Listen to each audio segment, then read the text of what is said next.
Hi hello friends, ఈరోజు మా ఇంట్లో చికెన్ కర్రీ అయితే చేస్తున్నాను. ఇదిగో చికెన్ ఉడుకుతుంది చూసేయండి. దీని ప్రిపరేషన్ ఎలాగో ఒకసారి చూసేద్దాం. ముందుగా ఉల్లిపాయలు, టమోటాలు, జీడిపప్పు ఇవన్నీ కొంచెం ఆయిల్ వేసుకొని కొంచెం సాల్ట్ వేసుకొని లైట్గా ఫ్రై చేసుకోవాలి. ఫ్రై చేసుకున్న తర్వాత మిక్సీ పట్టుకోవాలి. మెత్తగా పేస్ట్ లాగా పట్టుకోవాలి.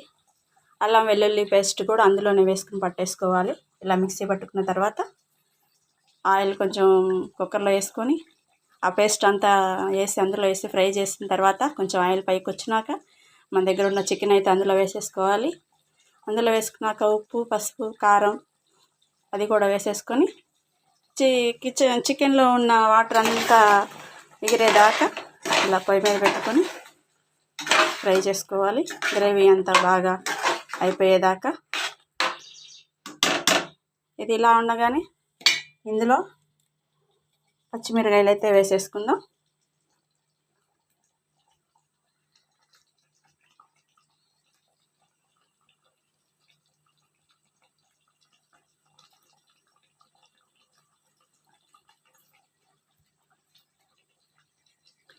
పచ్చిమిరకాయలు వేసేసుకున్న తర్వాత ఇది కూడా కొంచెం ఇలా తిప్పేసుకుందాం.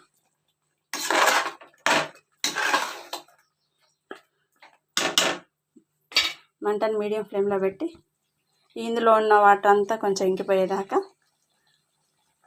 ఫ్రై చేసుకొని మూత పెట్టేసుకుందాం. ఇలా వచ్చిన తర్వాత 2 స్పూన్లు గరం మసాలా,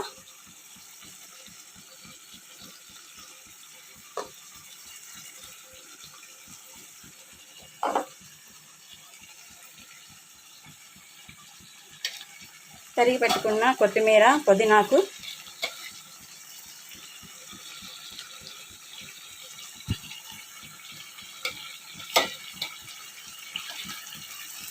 కొంచెం వాటర్ పోసుకొని మిక్సీ ఆడించుకున్నాం కదా, ఇందులో వస్తాయి కదా కొంచెం వాటర్, ఈ వాటర్ పోసేసుకొని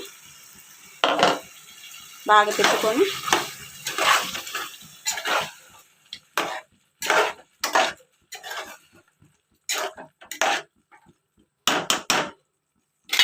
కుక్కర్ మూత పెట్టేసేయాలి.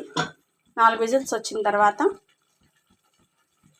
4 విజిల్స్ వచ్చేదాకా చూసుకుందాము. 4 విజిల్స్ వచ్చిన తర్వాత కర్రీ ఎలా ఉందో చూద్దాం. ఫైనల్గా మన కర్రీ ఎలా అయితే వచ్చిందో చూద్దాం. వావ్, సూపర్గా వచ్చింది. యమ్మీగా ఉంది కదా. మీరు కూడా ట్రై చేసి బాగా మంచిగా వండుకొని తినేసేయండి. Okay friends, bye.